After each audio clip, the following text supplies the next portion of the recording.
In December of 2001, I arrived to visit my parents after a long day of selling cribs and bedding to expectant parents at Babies R Us. I walked into the tiny bedroom of my parents' house to find a large rectangular envelope sitting on my bed. I ripped open the envelope to find my undergraduate diploma. There it was, in ink. Megan McCardle had earned a Bachelor of Arts from the Utica College of Syracuse University. I was the first in my family to earn a college degree. As I stared at the results of a hard-earned 4 years, a tear ran down my cheek. Now what? Was all I could think. Here I was, a bona fide college graduate, living in a 600 square foot apartment, barely scraping by with my job in retail.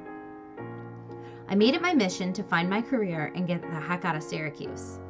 With a dial-up connection, the Syracuse Post-Standard, and all the determination I could muster, I started applying for jobs that seemed more grown up. I soon discovered that an international studies degree isn't exactly lucrative, especially in a city with less than 200,000 people. I knew I had two options: get out of Syracuse and/or go back to school. I had always had a feeling that I might want to pursue a career in education, so I began looking for ways to parlay my experience in education into a teaching career. I had heard about Teach for America, applied, and was promptly rejected. I then applied to the New York City Teaching Fellows and was again rejected. Feeling defeated, I tried once more. This time it was Los Angeles. I'd never been to California before, but after some creative travel planning, I made it to the City of Angels, interviewed, and was offered a position.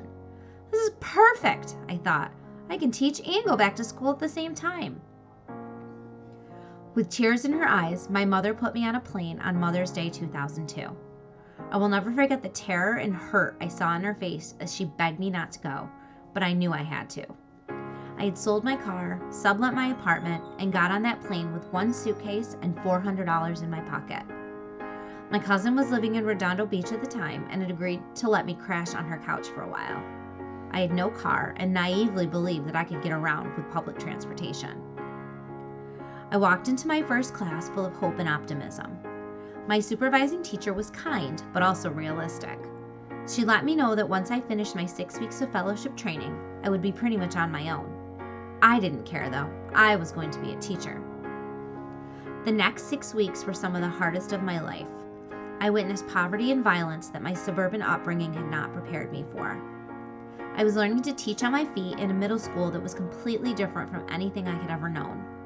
Those students challenged me to my core, and I left many days exhausted and in tears. I kept going back though. I loved teaching despite the challenges. I knew that was where I belonged. I quickly realized that Los Angeles is virtually impossible to get around without a car. As soon as I got my first paycheck, I went right out and purchased a new Chevy Malibu. I was so proud of myself, I finally felt like an adult. 1 week after purchasing that car, I was in a hit and run and that Malibu was totaled. I was scheduled to take my certification exams that week and was a total mess. I shortly found out that I had failed one of the 3 exams and would have to wait several months to retake them.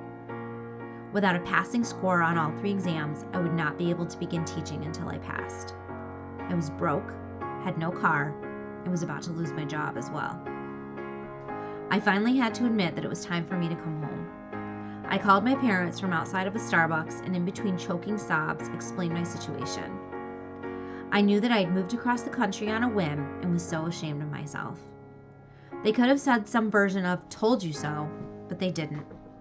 All they asked was when I could get to the airport.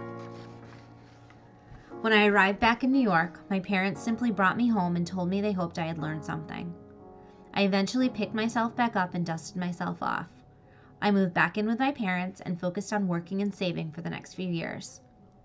When I was finally ready to take the leap and go back to graduate school 3 years later, it was with the knowledge that I had tried, failed, and was going to try again. When I crossed that stage at graduation, my parents were both smiling ear to ear. My experience in LA had been very difficult, but I learned so much about myself and resilience. I learned that the classroom is truly where I belong despite the challenges. I have also learned failure can lead to success as long as you are willing to learn from your mistakes and keep going. Oh, yeah, and listen to your parents.